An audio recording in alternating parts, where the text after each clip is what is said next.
and welcome to another CWS webinar. It's my great pleasure to welcome our speaker, Professor Binnie. He is a consultant engineer specializing in tidal range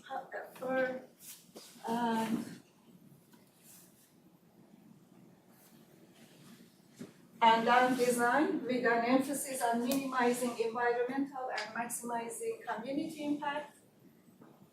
Chris is the director and chair of West Somerset Lagoon, and he was president of the Chartered Institute of Water and Environmental Management, Severn.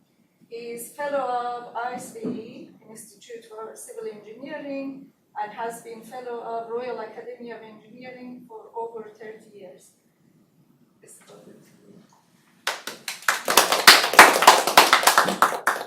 Rosie, thank you very much for that introduction. Good morning, ladies and gentlemen, and welcome to the CWS seminar on tidal range. I'm going to be looking at policy, alternative energy sources, the engineering of a tidal range scheme, focusing primarily on the West Somerset Lagoon, the environmental impact, the community benefits, and then summarise at the end. And I hope that you find this interesting. So let us look back at policy. That is the way that the temperature of the world has gone up.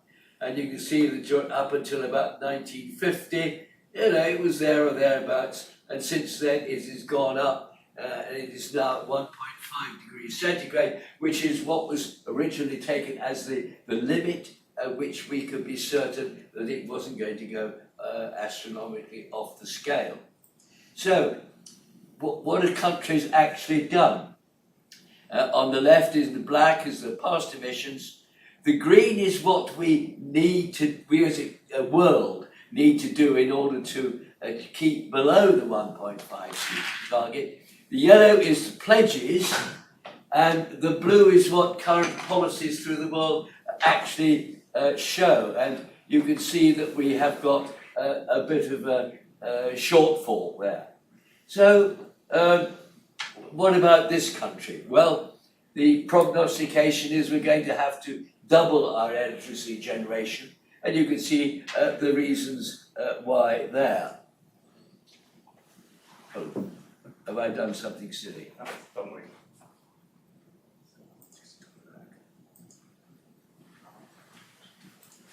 Right, so let's look at the various alternative forms of power that there is. There's nuclear power, and I think you can see there that the track record of doing it to time and doing it to cost is not terribly good. This is large nuclear. Now, one of the key aspects is what to do with the nuclear waste. That requires a disposal facility of 100,000 years. And if you think that we've only done less than 1,000 years since the Norman conquest, 100,000 years is actually, is quite a little time. So it's got to be. So the proposal is for what's called the geological disposal facility. And it's the key to credibility and sustainability of a world with nuclear power. So the NISTA recently produced a report saying successful delivery of the project, the GDF, appears to be unachievable. So they've actually gone away now to see whether there is a separate way, different way in which they might be able to achieve that.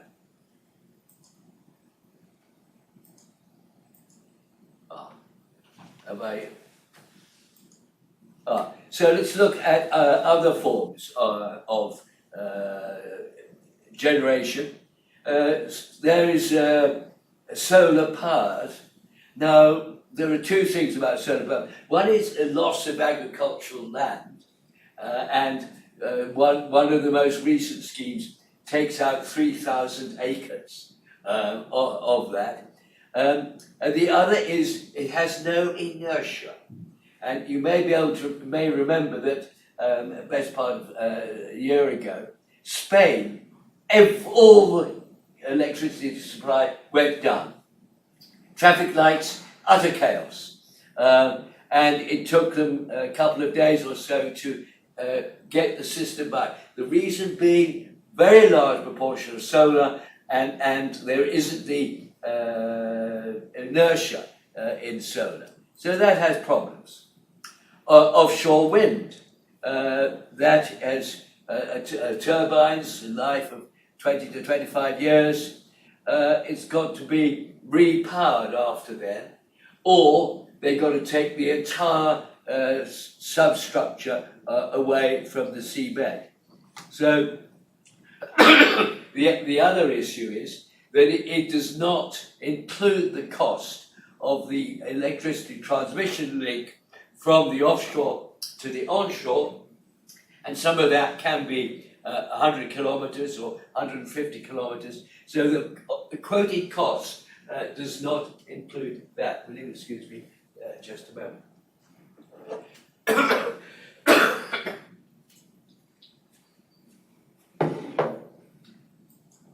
So, can we import? Yes, we can import. Those are the transmission cables that come from Europe to UK.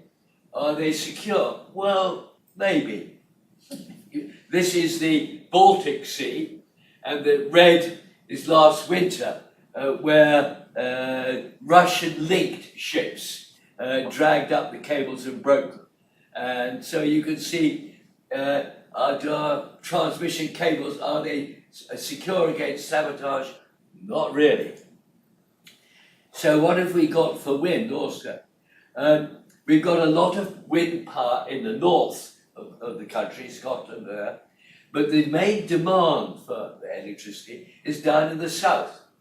And there aren't yet the transmission cables from the north to the south. There aren't enough. What happens if you get into a problem, they have to pay the gas power stations in the south to ramp up and pay them, and pay the wind farm generators in Scotland to generate but not actually export. So that gets quite a substantial extra cost. So what does the modelling show for 2030? And this is a week, and if you look at the top, that's the winter, and the black is weather dependent, and the light blue is unabated gas. And you can see that there's quite significant periods in winter when we are still going to have to rely on gas for our electricity, and that of course results in CO2 and fossil fuels, etc. So there's a thing called a Dunkelflaut. It's a German expression, but basically it occurs during the winter, and during the winter of course you get very little solar, but there's also periods in the winter when you get very little wind, and it's a period there, and it can last from either 2 days or 10 days, and this is an example for 2021, and you can see over here there's about 10 days when there was very little energy from wind during that period, and that means got to have to import electricity, and that can cost at least 6 times as much as normal. So those are issues with that. Now the Environmental Audit Committee of the House of Commons, part of the Parliament, did do a study a couple of years ago. Tidal and other marine energy projects should be a vital component of the government's strategies for delivering both net zero and energy security. And then the Henry Review before that, tidal lagoons can play a cost-effective part of the energy mix. I have to say, at the moment, government have not yet taken up tidal range energy. So let's look at tidal power. There are 2 forms of tidal power. One is tidal stream, and one is tidal range. Tidal stream takes the energy out of the moving water, and this is the most up-to-date device. It's floating, so you've got there's water level about there, etc. Now, these turbines are 20 meters diameter, so they're quite big. You've got to have clearance over the top so that you don't hit small craft. You need about 3 meters clearance there. You've got a clearance off the bottom because bottom water down here moves very slowly, so you need another 3 meters. So you need about 26 meters, 25, 26 meters in order to be able to operate these turbines effectively. So where can you do that? And this is an image on the Severn Estuary and the Bristol Channel. And so in order to get the power, you need at least into the red. And when you look where the red is, you've got the deep water channel going to Avonmouth docks, deep water channel down there, with this red. So all of this area is out. Then you've got navigation channels through there, and the areas to the either side of the red, almost all of that has insufficient depth in order to be able to have that tidal stream operating. So there are currently, as far as I'm aware, no proposals for tidal stream in the Bristol Channel. Okay, so what's the other form of energy? Well, it's tidal range power.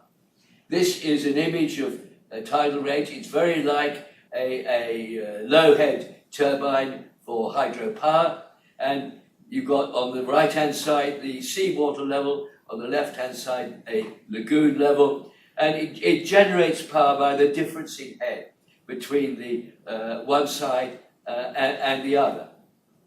The turbines there go round, and the generation is in there. These are quite big. That's an 8-meter diameter turbine, and if you can just see it on the left there, that is a person inside the nacelle there. So, how do these work? Look at the left-hand image and look at the blue line there, and that is the tidal levels changing. The black level is the basin. So you fill the basin up, you then hold the water in the basin until you've got enough driving head, and then you start generating, and the image below is the generation. And then it generates down until you have insufficient head, so you stop generating that, etc. That's fine, but it only gives you 4 pulses a day, and you get rather a large gap there of no energy. So the more modern way of doing things is to generate on the flood, hold the basin level, and generate again on the ebb. And as you can see, these are the positive power, and the gap, the intermittency gap, is much smaller. Generally, it's something like 2, maximum 4 hours. So that gives one a much better uniformity.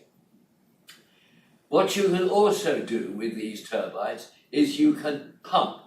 And if you look at the left hand here, where my sculler is, you pump up there, hold, and you get much more energy. You might say, oh, but you're using energy to pump up. Yes, but you're pumping against low head, maybe half a meter, meter and a half, and you're generating with a high head.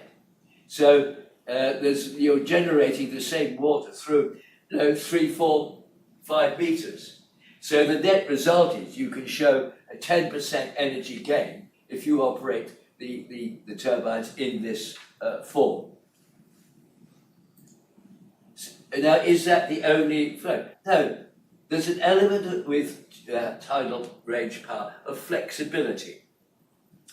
You've just been looking at things where you held the water there till you generated enough head. You could actually start generating about an hour earlier. you won't get as much energy, but if you have a change in the revenue value of your energy, you can actually adapt to that. You can either start a bit earlier, or start a bit earlier, or if you go for the red line, you could actually pump up. And Imperial College have done an analysis. Say you could get 10% extra revenue from that. It also gives you the flexibility of being able to match the demand curve rather better. So, has this ever been done? This is the Lagoon scheme in Brittany. That was completed in 1966 and has been operating nearly 60 years. They've changed the control system for it, but they have not yet changed the turbines. So that demonstrates a long turbine life, and the expected life of a scheme like this, 120 years, which is helpful. So in this case, these are the sluices, so the water is going in through the sluices, and you've got the turbines in this section here, and you've got a lock on the far side there. Now, one of the issues, this is a barrage, goes right the way across the estuary. Is there a problem with siltation? Yes, but the silt has very effectively moved from where it was because of the changed regime. Passage of fish, quote, not me, might say, without major problems. And I've been to it a couple of times, once when it was under construction, and once about 10 years ago when we were taken there on behalf of the British government. So, where else can you do tidal range schemes? Now, the darker blue means the greater tidal range around the world. And you can see there's Lagoon is down in Brittany, down here. You've got the Severn Estuary, and you've got the Irish Sea off the northwest coast. So the two best places in this country are clearly the Severn Estuary and the Bristol Channel, and up there. Now, it just so happens that the time of high water differs between the Irish Sea up there and the Bristol Channel. Differs by 4 hours. You know, you'd think it would be the same. It isn't, and I'm not quite sure why. So what you can do is you can operate a scheme in the northwest and a scheme in the Bristol Channel, such that they don't generate at the same time. This is a study done by Birmingham University, and the bottom line is the pulses of generation that they got in their study, red and blue being the two, and it goes together in the dark blue line and the images above. You see, you don't get continuous, but you get much closer to continuous up there. For instance, they plotted also solar energy they got from that, so that's in the orange there. So you can see how that varies. And then they also plotted on this the wind energy, so substantial wind energy at one stage, but dropping down to not very much. So this gives an illustration of how you can plot the two together. So, what are the benefits of tidal range power? It's predictable.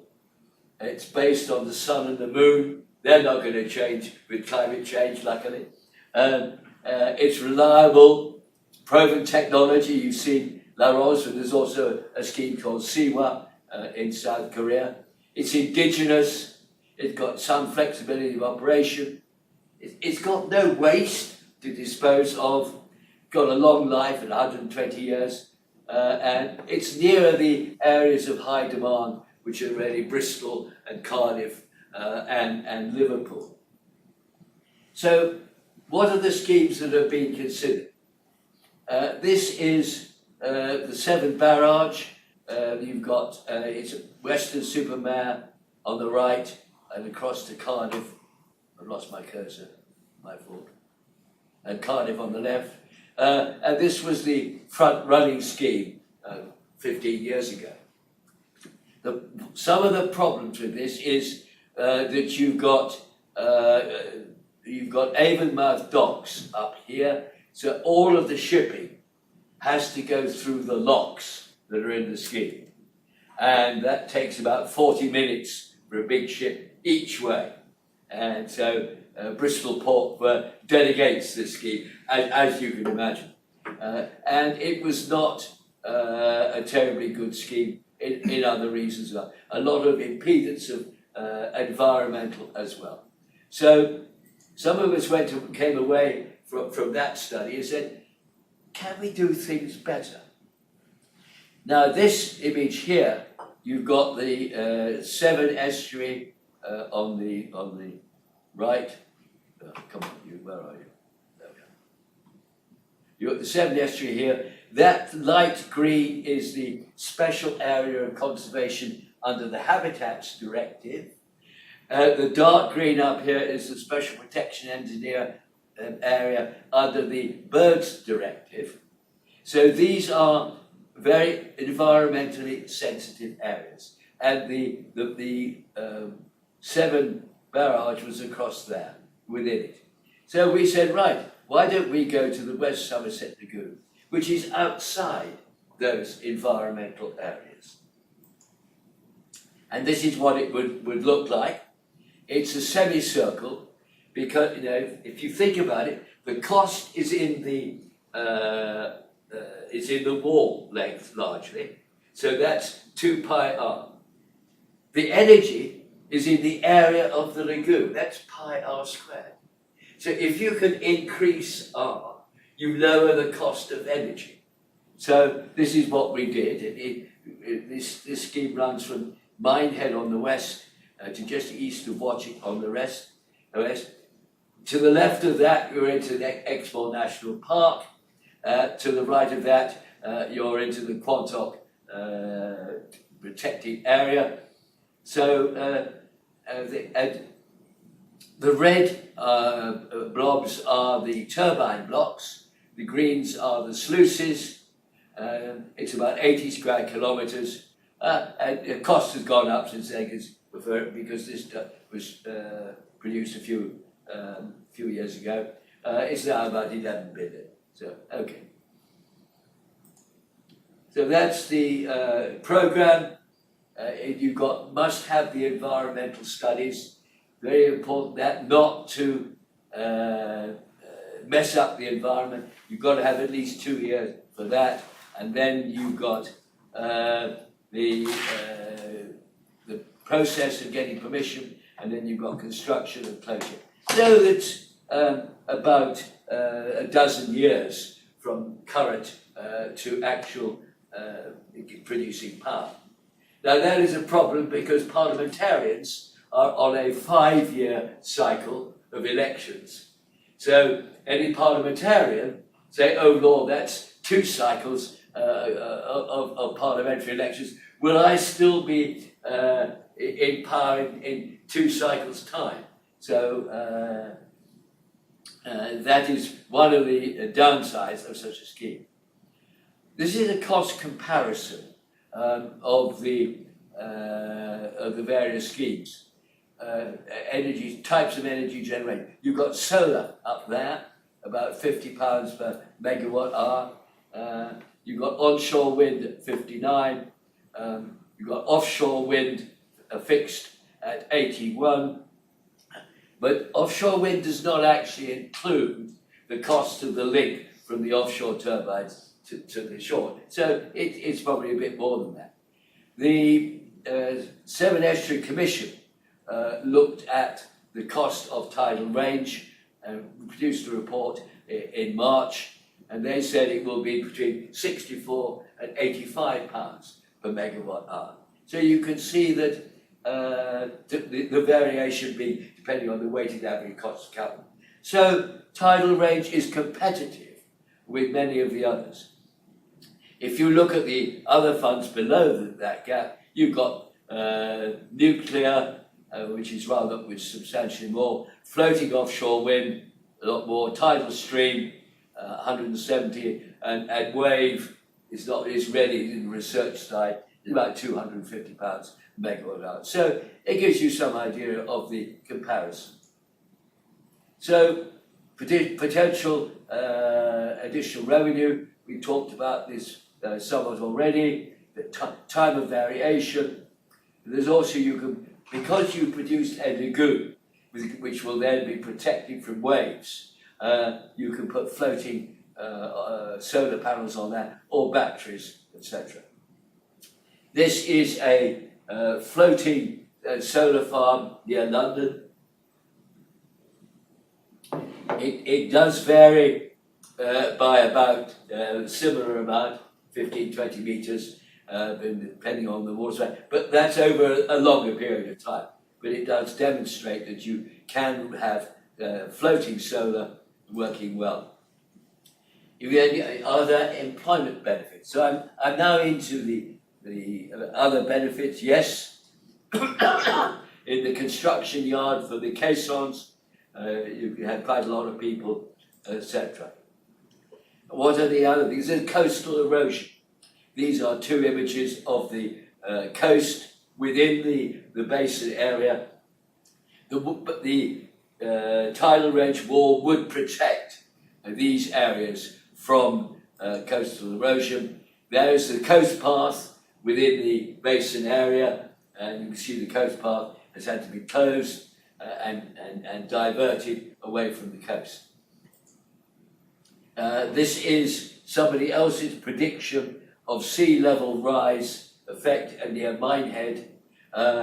The area down here is the area of the industrial estate, the railway, and the superstores. So all of those would be vulnerable to flooding. But if you put in the lagoon, you can control the water level within the lagoon such that you don't have that form of things. So the lagoon can stop the ocean waves, because you can control the water level within the lagoon. You can stop it at any height that you like. So key environmental criteria: Habitats Directive, Birds Directive, triple SIs, biodiversity net gain, etc. All of those things will have to be studied for the scheme. And the key ones are probably fish and birds. So the fish mitigation strategy, we would consult widely, Laral's data, collect the data from there, and we would tag an acoustic buoys so that you can work out what fish are where within the lagoon. Propose the mitigation measures. If you put in triple regulating turbines, those are ones that will slow down when the water flows through them. It gets slower. They have been built so that they have acoustic fish deterrents, etc. And you can do works to improve fish spawning elsewhere. Within the lagoon itself, there are 4 main streams. There are about a dozen weirs like this. Only 2 of them have fish passes. And this is one of the fish passes, one of the 2 fish passes. And you can see there it's been blocked. It had been blocked for quite some time. I have never seen it except when it's been blocked. And I've been there quite a number of times. And the other fish pass similarly. So, as part of the works on the environmental, well, we would take away these weirs altogether, so that there is no longer impediment to fish moving up. Bird mitigation, taken cognizance, there are relatively few water birds there. What there are is mostly passage migrants.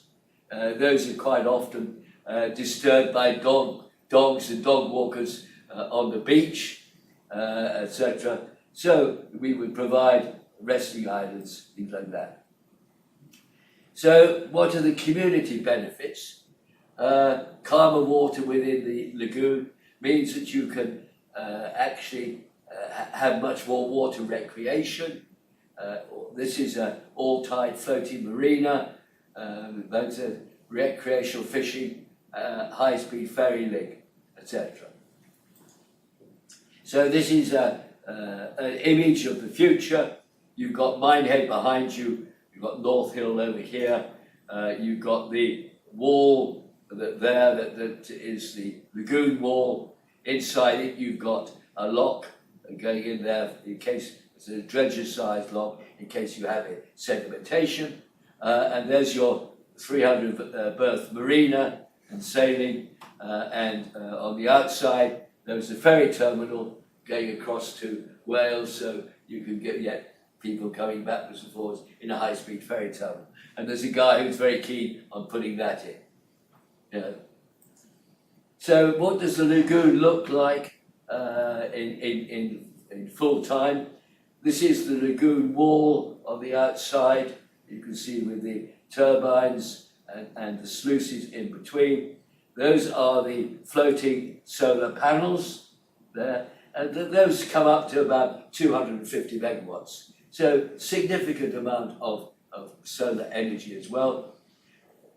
Bird mitigation, you've got a refuge and nesting island, you've got two of those out there.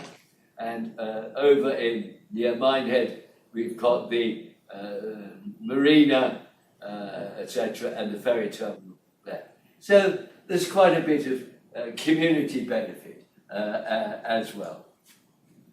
So the Severn Estuary Commission is recently things that it says the government should recommend recognise the role that tidal range can have, create a regional plan to make sure that you weren't getting interference with other aspects, develop a commercial demonstration project, and we're in discussions at the moment with the lagoon being one of those.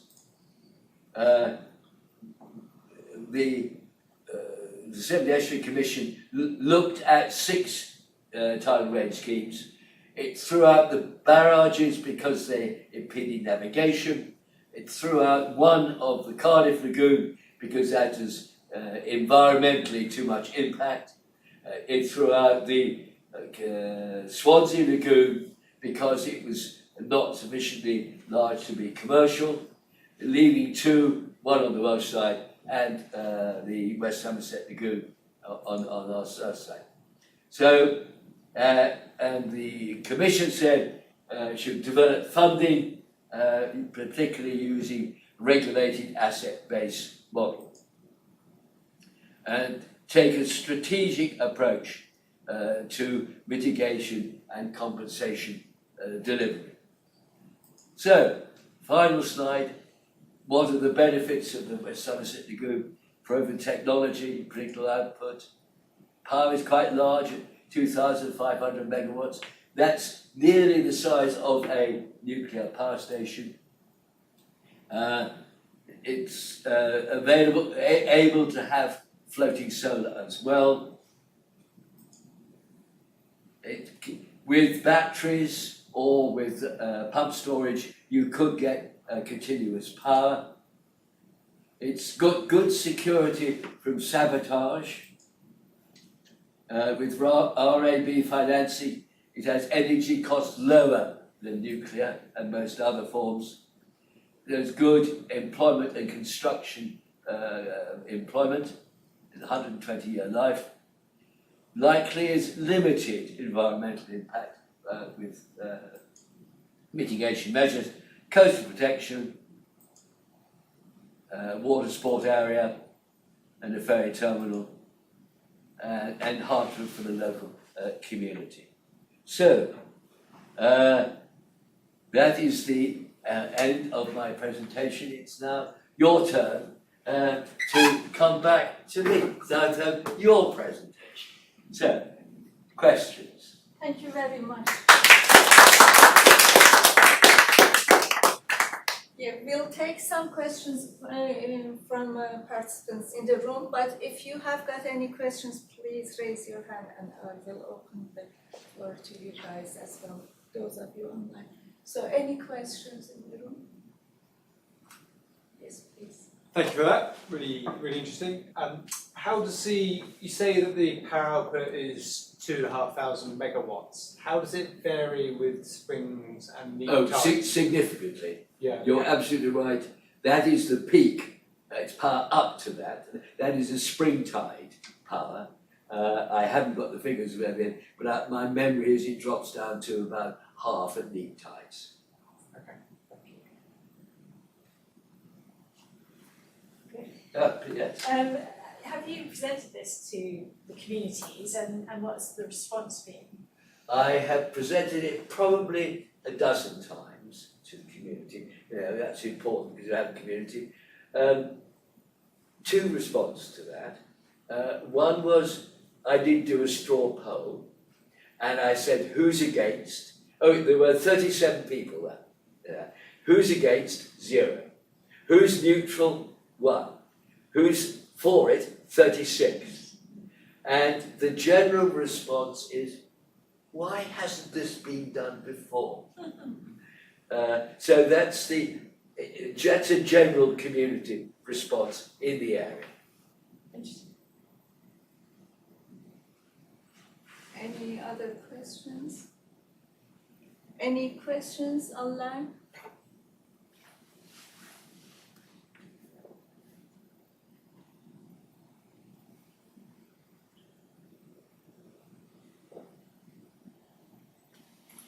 Ed, please. Can you? I've got one question, which is, what aspect did I leave out that you think I should have covered?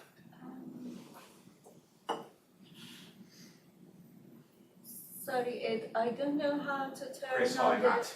Nice to meet you. I think the question I would ask is, it's obviously an extremely expensive infrastructure project.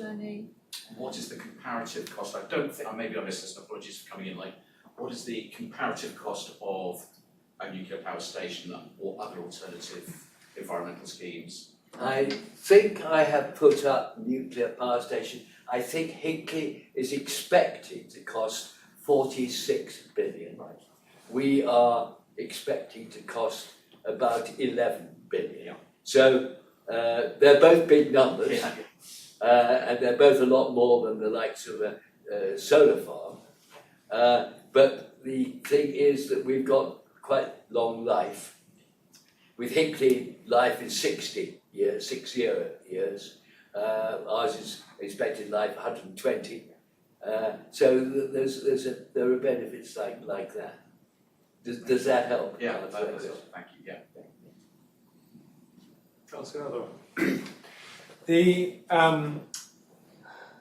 capex of Hinkley compared to its terawatt hours of production, on the face of it seems quite similar to the capex of the lagoon compared to its construction.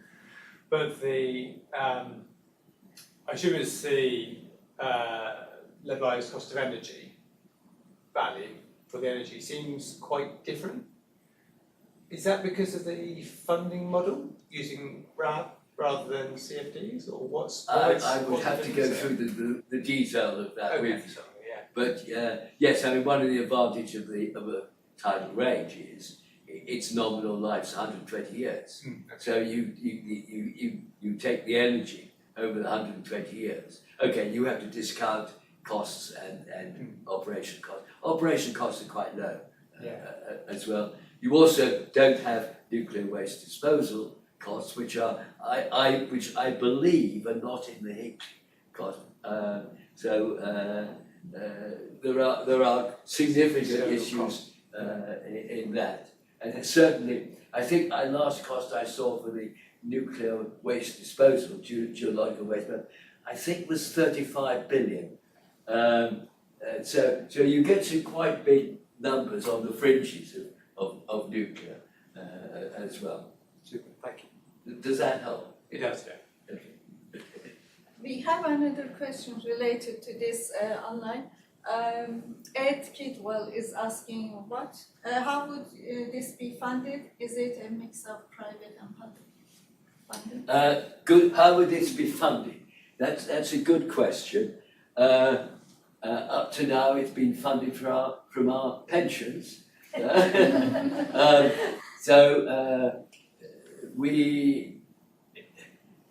The SEC suggested, that's the Severn Estuary Commission suggested, that the development phase be funded by the public sector and the actual implementation be funded by the private sector. So that's what the SEC recommended. I have to say, at the moment, we are seeking government support for this, because until we get central government support, we can't get funding from Great British Energy or the likes of that. But the SEC expected Great British Energy or Crown Estate to fund the initial development phase. So this is the situation that we're in. We are seeking funding. Thank you. There is another question here.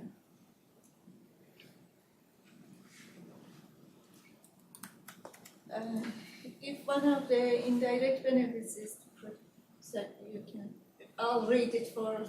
Oh, you read it out for that. If one of the indirect benefits is to protect against sea level rise, does that reduce the effect of tidal range over its lifetime, because you are then limited to how high the water level in the lagoon can be? If you get tidal range, it's only a question about how you handle it. You might be that you limit the maximum amount that you allow the lagoon to rise because of flooding into the land. But that's so the whole of the tidal range would move up. You might just lose the top little bits, but it would not affect the normal tides, because they just move up in scale within the physical containment of the lagoon wall. So it would be a very small amount of reduction of the peak tides, and as tidal range moves. I think that the tidal range at this location is about 12 metres, spring tides. I think the prognostication for tidal range, of sea level rise in the next 50 years, I think is about 2 metres. So, the effect would be pretty small. But it would need to be taken into account. Thank you. Ed, who asked the previous question, also Matt, they are thanking you for the excellent talk, and they agree that it should be supported. So I can't see. Just saying thank you. Oh, I see. Oh, right. And they agree with you that it should be supported. Very good initiative. You asked what you didn't cover. Yeah. Oh, yes. So, a couple of things. One is this is a concrete construction. Yes. I assume. They're concrete caissons, big concrete chambers, Right. which would be cast in ports in South Wales, Avonmouth, something like that, and then floated across and sunk into position. A bit like the Mulberry Harbours in D-Day. I mean, sorry, I can relate to that. More difficult for you. So it's technology which is known about and has been operated for the last 50 odd years. Yeah. So that's how that would be. Yes. No, I can see that, and I can see that casting it close to where it's used and then floated in is good. So carbon cost was the thing I was Right. thinking about. You haven't covered. And then the other thing, I'm not a coastal erosion expert, but I have a friend who is, and he reckons that whenever you put in any sort of coastal protection for one bit of the coast, you shift the damage to Well, yeah, other parts. you shift the effect. Effect, yeah. I would say, yes, that's one of the things that we have thought about. We haven't yet done the modelling. We would need to model that in a hydrodynamic form. And yes, near where the lagoon wall is, the current will obviously speed up somewhat. We have modelled what the effect would be on the water level within the estuary, upstream of the estuary. And that's a change of about 6 inches maximum. Now, 6 inches down on a spring tide gives you that much less for tidal range. So, but the biggest issue is the 6 inches up at the bottom end, because that's where the mud flats are that the birds feed on. So this is one of the issues that would need to be looked at, whether or not you're cutting back on the areas of bird feeding and what one can do. And what was proposed with the seven studies and tidal power feasibility studies was what was called topographic raising, whereby you actually raise the seabed up. And it has been done in several places. We would need to study that in more detail. And we have put that topographic raising into our costs. So we've tried to put all the mitigation measures into the costs. There are costs in that. So we've tried to think about those. And maybe instead of having a full semicircle, you have to sort of drop off the outer bit. These are all studies which would need to be done before we submit. Very interesting. Does that help? Yes, very much. So yes, we have looked at it, but it would need more study. Any other questions? All right, fine. Not? Proceed. Any final questions online? That's If not, please join me to thank Chris for excellent and very informative talk. As always, we really enjoyed your talk. Thank you very much, Chris.